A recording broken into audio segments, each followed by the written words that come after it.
ചത്തു എന്നു കരുതി പാമ്പിനെ ഓമനിക്കാൻ നിൽക്കേണ്ട, ചത്താലും കടിക്കാൻ കഴിയും പാമ്പിനെന്നാണ് പുതിയ റിപ്പോർട്ടുകൾ.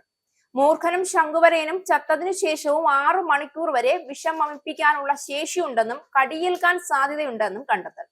പാമ്പ് കടിയേറ്റുള്ള മരണം, ചത്ത പാമ്പിന്റെ വിഷബാധയും ചികിത്സയും സംബന്ധിച്ച കേസ് റിപ്പോർട്ട് എന്ന തലക്കെട്ടിൽ ഫ്രോണ്ടിയേഴ്സ് ഇൻ ട്രോപ്പിക്കൽ ഡിസീസ് എന്ന രാജ്യാന്തര ശാസ്ത്ര ജേണലിലാണ് പഠനഫലം പ്രസിദ്ധീകരിച്ചത്.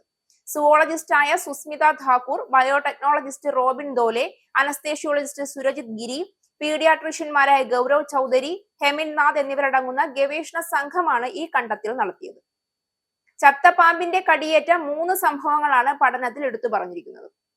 2 ചത്ത മൂർഖൻ പാമ്പിന്റെയും 1 ശംഖുവരന്റെയും കടിയേറ്റതായിരുന്നു. അസമിലാണ് ഇവ സംഭവിച്ചത്. 20 ഡോസ് ആന്റിവനം നൽകിയാണ് കടിയേറ്റവരെ ജീവിതത്തിലേക്ക് തിരികെ കൊണ്ടുവരാനായത്. 25 ദിവസത്തോളം ആശുപത്രിയിൽ കഴിയേണ്ടിയും വന്നു. ചത്ത ശേഷവും കടിക്കാൻ മൂർഖനും ശംഖുവരയനും കഴിയുമെന്നത് തെളിയിക്കുന്ന ലോകത്തെ ആദ്യ സംഭവങ്ങളാണ് അസമിൽ റിപ്പോർട്ട് ചെയ്തതെന്ന് ഗവേഷക സംഘത്തിലെ ഡോക്ടർ സുരജിത് ഗിരി പറയുന്നു. ഇതിന്റെ കാരണവും ഗവേഷകർ പറയുന്നുണ്ട്. ഉഷ്ണരക്തമുള്ള സസ്തനികളുടെ ജീവൻ നഷ്ടമാവുകയോ തലയറുക്കപ്പെടുകയോ ചെയ്താലും പരമാവധി 7 മിനിറ്റ് വരെ മാത്രമാണ് തലച്ചോർ സജീവമായിരിക്കുക. എന്നാൽ ഉഷ്ണരക്തവും സാവധാനത്തിലുള്ള ഉപാപചയവുമുള്ള പാമ്പുകളിൽ തല വെട്ടിമാറ്റിയാൽ പോലും 4 മുതൽ 6 മണിക്കൂർ വരെ തലച്ചോർ ജീവനോടെ ഉണ്ടാകും അത്രേ. ഇങ്ങനെ വെട്ടിമാറ്റിയ തലയിൽ തൊടുമ്പോൾ പോലും റിഫ്ലക്സ് പ്രവർത്തനത്തിന്റെ ഭാഗമായി കടിയേൽക്കുമെന്നും പഠനത്തിൽ ചൂണ്ടിക്കാണിക്കുന്നു.